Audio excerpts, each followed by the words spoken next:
ଆଜି ସାବିତ୍ରୀ ବ୍ରତ ମହାସତୀ ସାବିତ୍ରୀଙ୍କର ଉପାଖ୍ୟାନକୁ ନେଇକରି ସାବିତ୍ରୀ ବ୍ରତ ପାଳନ କରାଯାଏ। ମହାଭାରତର ବନ ପର୍ବରେ ଏ ଉପାଖ୍ୟାନଟି ବର୍ଣ୍ଣିତ ହୋଇଛି। ଏଥିରେ ମଦ୍ର ଦେଶର ରାଜା ଅଶ୍ୱପତିଙ୍କର କନ୍ୟା ସାବିତ୍ରୀ ଯେତେବେଳେ ବିବାହ ଯୋଗ୍ୟ ହୋଇଯାଇଛନ୍ତି, ମହାରାଜ ତାଙ୍କୁ ନିଜ ଇଚ୍ଛା ଅନୁସାରେ ତାଙ୍କର ବର ବରଣ କରିବା ପାଇଁ ସୁଯୋଗ ଦେଇଛନ୍ତି।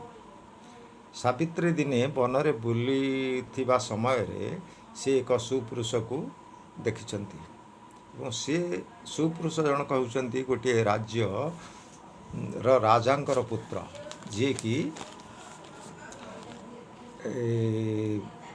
ତାଙ୍କର ଚକ୍ଷୁ ହରାଇ ରାଜଚ୍ୟୁତ ହୋଇ ବନ ମଧ୍ୟରେ ବିଚରଣ କରୁଛନ୍ତି ଏବଂ ସେହି ରାଜାଙ୍କ ନାମ ହେଲା ଦ୍ୟୁମତ ସେନ।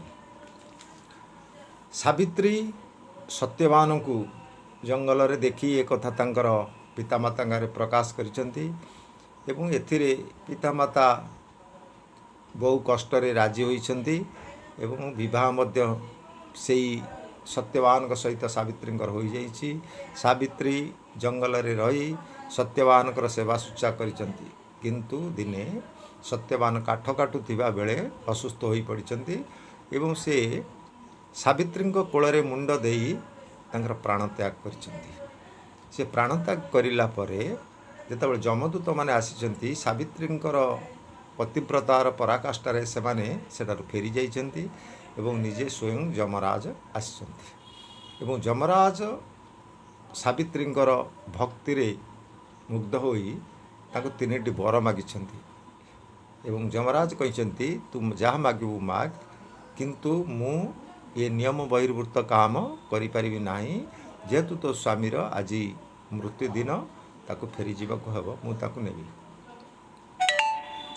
ଚାଲାକ ବା ଚତୁର ବୁଦ୍ଧିମତୀ ସାବିତ୍ରୀ ତାଙ୍କୁ 3ଟା ବର ମାଗିବା ପାଇଁ ରାଜି ହୋଇଛନ୍ତି ଏବଂ ପ୍ରଥମ ବରରେ ସେ ମାଗିଛନ୍ତି ଯେ ମୋ ଶ୍ୱଶୁରଙ୍କର ଚକ୍ଷୁ ଫେରି ପାଉ ଏବଂ ସେ ତାଙ୍କର ରାଜ୍ୟକୁ ଫେରି ଯାଆନ୍ତୁ, ସେ ପୁନଶ୍ଚ ତାଙ୍କ ରାଜ୍ୟ ଶାସନ କରନ୍ତୁ। ଯମରାଜ ତଥାସ୍ତୁ କହିଛନ୍ତି ଏବଂ ଯମରାଜ ଯେତେବେଳେ ସତ୍ୟବାନଙ୍କର ଜୀବନକୁ ନେଇ ଚାଲି ଯାଉଛନ୍ତି, ସାବିତ୍ରୀ ପୁନଶ୍ଚ ପୁଣି ତାଙ୍କର ପଶ୍ଚାଧାବନ କରିଛନ୍ତି।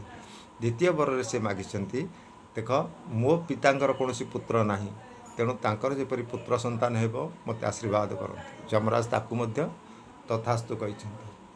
ଏହା କହି ଯମରାଜ ଆଗକୁ ବଢ଼ିଲା ବେଳେ ସାବିତ୍ରୀ ପୁନଶ୍ଚ ତାଙ୍କ ପଛେ ପଛେ ଚାଲିଛନ୍ତି। ଯମରାଜ କହିଲେ, ପୁଣି କୁଆଡ଼େ ଆସୁଛୁ? ନା ନାହିଁ, ମୋର ଆହୁରି ଗୋଟେ ବର ଅଛି, ଦିଅନ୍ତୁ। ନା କହ, କ'ଣ ନେବୁ? ନା ମୋତେ ଶତପୁତ୍ର ଜନନୀର ଆଶୀର୍ବାଦ ଦିଅନ୍ତୁ। ଯମରାଜ କହିଲେ, ତଥାସ୍ତୁ। ଏହା କହିକରି ସେ ସତ୍ୟବାନର ଜୀବନକୁ ନେଇ ଯମପୁରକୁ ଗମନ କଲାବେଳେ ସାବିତ୍ରୀ କହୁଛନ୍ତି, ଇଏ କି ଆଶ୍ଚର୍ଯ୍ୟ କଥା, ମୋତେ ଶତପୁତ୍ର ଜନନୀ ହେବାର ଆଶୀର୍ବାଦ ଦେଇ ମୋର ସ୍ୱାମୀକି ନେଇଯାଉଛନ୍ତି, ତାହେଲେ ମୁଁ କେଉଁ ପୁରୁଷ ଠାରୁ ଇଏ ଶତପୁତ୍ର ଜନ୍ମ କରିବି? ଯମରାଜ ପରାସ୍ତ ହୋଇଛନ୍ତି ଏବଂ ସତ୍ୟବାନର ଜୀବନ ଦାନ କରିଛନ୍ତି। ଏହା ହିଁ ହେଉଛି ମହାଭାରତର ବନ ପର୍ବରେ ସାବିତ୍ରୀ ଉପାଖ୍ୟାନ। ଏହି ଉପାଖ୍ୟାନର ମହତ୍ତ୍ୱ ହେଉଛି ଯେ ଗୋଟେ ପତିବ୍ରତା ନାରୀ ସେ କିପରି ତା'ର ସ୍ୱାମୀକୁ ମୃତ୍ୟୁ ମୁଖରୁ ରକ୍ଷା କରିପାରେ।